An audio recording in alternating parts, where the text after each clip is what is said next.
Baik, bismillahirrahmanirrahim. Assalamualaikum warahmatullahi wabarakatuh. Selamat berjumpa kembali di tutorial penggunaan CBT dan e-learning SMK Hang Tuah 1 Jakarta. Baik, di sini saya akan menerangkan atau menjelaskan cara-cara menggunakan CBT dan e-learning SMK Hang Tuah 1 Jakarta ini sebagai seorang guru. Jadi kita bertindak sebagai seorang guru di sini, di mana nanti kita akan memberikan materi, memberikan latihan-latihan, memberikan tugas-tugas kepada murid, dan kita nanti juga menilai tugas-tugas dan materi dan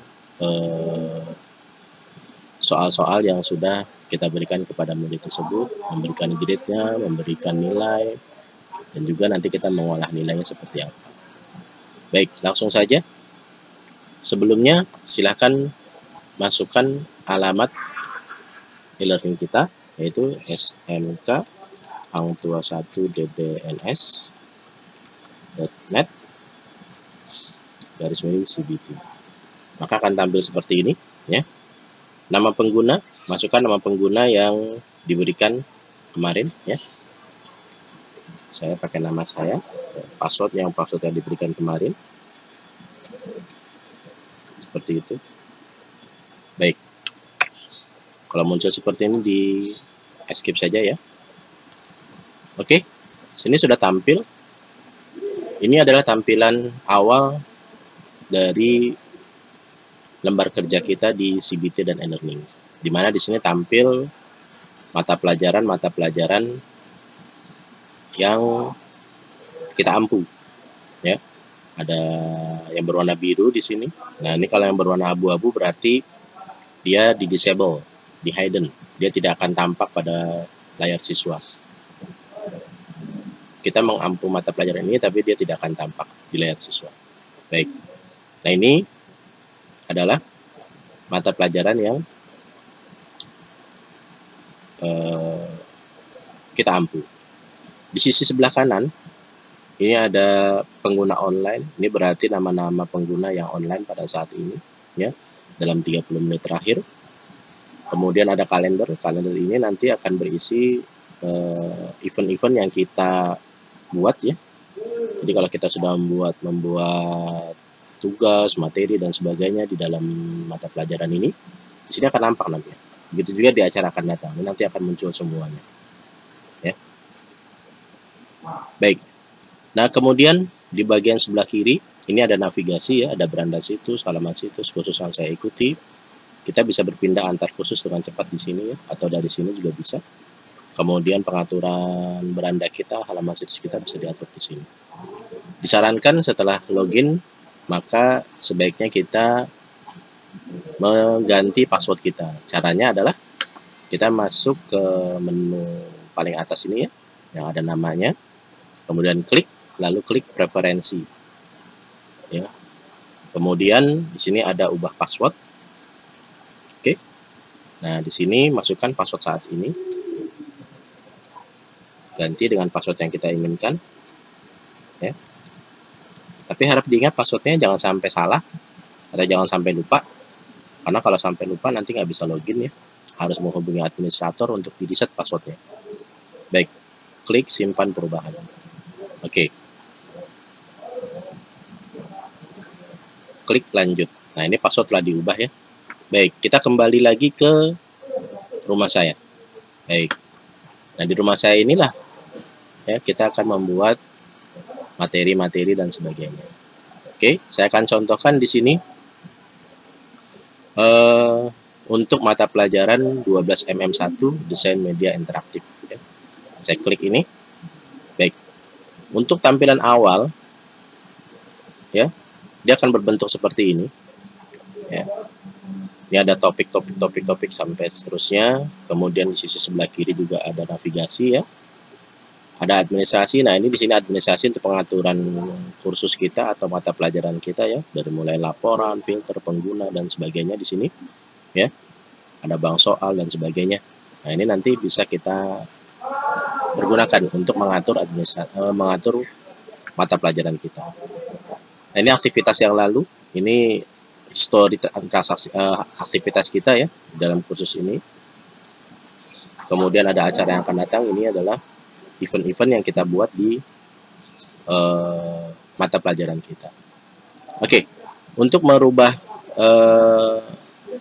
atau mengedit topik-topik ini ya, kita bisa klik hidupkan mode ubah seperti ini ya, maka tampilannya akan sedikit berbeda ya, ada tanda panah-panah seperti ini ya, ada tambahkan sebuah aktivitas dan sebagainya gitu ya. Baik, nah topik ini sebaiknya kita mengacu kepada KIKD kita sehingga memudahkan kita dalam memberikan penilaian, memberikan materi kepada siswa, di mana nantinya siswa paham, oh KIKD 1 kita itu belajar tentang ini, yang topik kedua kita belajar tentang ini, dan seterusnya dan seterusnya. Baik, cara merubahnya atau cara mengganti topik-topik ini cukup mudah ya. Ini di samping sebelah kiri ini ada tanda pensil, tinggal diklik saja seperti ini ya. Nanti kita rubah, kemudian tekan enter. Nah, saya contohkan di sini, ini KIKD untuk desain media interaktif ya. Ada KD-nya konsep multimedia interaktif berbasis halaman web dan media interaktif. Oke, kita pakai ini untuk topik 1. Caranya biar gampang, saya copy paste saja ya. Di copy seperti ini, kemudian di paste ya. Paste as plain text seperti ini. Kemudian depannya saya bikin huruf. Oke. Nah, kemudian untuk topik 2 saya akan pakai KD 2. Ini saya pakai untuk desain. Saya copy ya. Topik 2 saya paste. Desain perancangan alur untuk multimedia interaktif berbasis halaman web dan media interaktif. Begitu seterusnya sampai seluruh KD kita masuk ke menjadi topik. Atau kalau misalkan satu KD memiliki beberapa topik ya, atau satu topik terdiri dari beberapa KD, silakan saja. Ini bagaimana guru mengaturnya ya.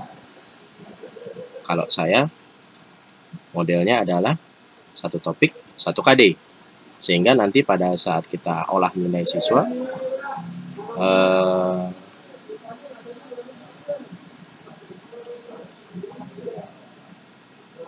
bisa per KD ya. Jadi KD-KD ini nanti akan kelihatan ya, topik-topik ini akan kelihatan, sehingga kita bisa punya ledger berdasarkan KD seperti itu ya. Teruskan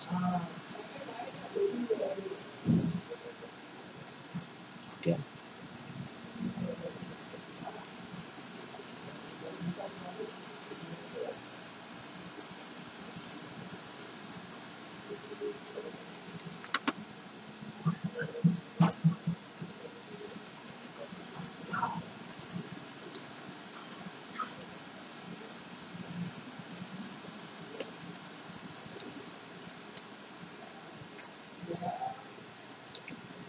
Nah, ini kalau kita lihat ya, KD di mata pelajaran desain multimedia interaktif ini ada sekitar 13 ya. Sedangkan di topik ini hanya ada 10. Lalu bagaimana cara menambah topiknya? Di bagian bawah ini ada tanda plus dan minus ya. Ini untuk menambah dan mengurangi topik ya. Kita klik plus untuk menambahkan ya. Tingkatkan jumlah bagian. Di sini mengurangi jumlah bagian ya. Kita tingkatkan. Oke. Nah, ini topik 11. Kita tambahi lagi ya, publikasi multimedia interaktif. Ini nggak bisa di copy, saya ketik saja publikasi multimedia interaktif.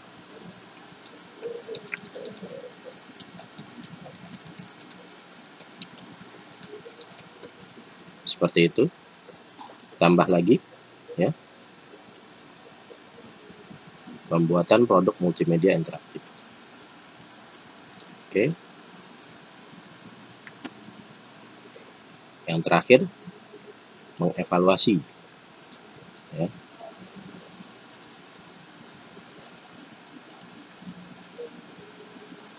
Baik. Nah,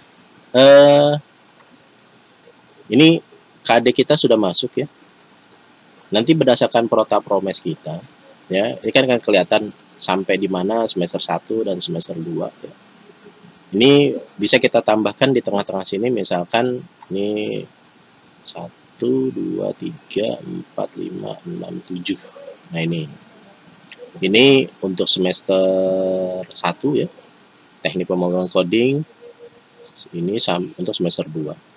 Baik, berarti sebelum teknik pemrograman coding ini saya akan masukkan topik pengolahan penilaian akhir semester ya. Saya tambahkan satu lagi di sini, topik 14, penilaian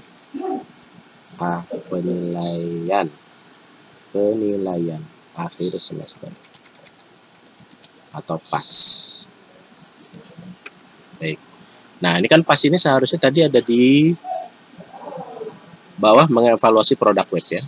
Nah, ini untuk memindahkannya cukup diklik seperti ini. Ya.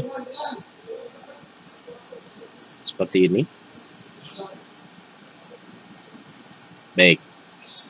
Nah, untuk di penilaian tengah semesternya ini 1, 2, 3, 4, 5, 6, 7. Berarti di 5. 1, 2, 3, 4. Nah, di sini. Ini setelah siswa menyelesaikan 4 buah KD, maka dia penilaian tengah semester. Oke. Kita masukkan berarti setelah prosedur pengoperasian aplikasi multimedia interaktif. Oke, saya tambahkan topiknya. Sini. Masukkan di sini penilaian tengah semester. Atau PTS. Ya. Sama seperti tadi. Ya. Ini kita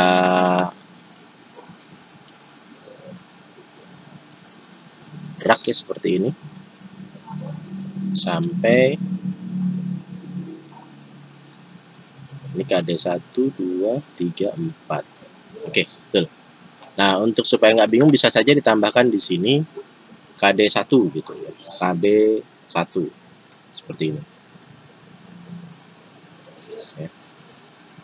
Di sini tambahkan KD 2 misalkan.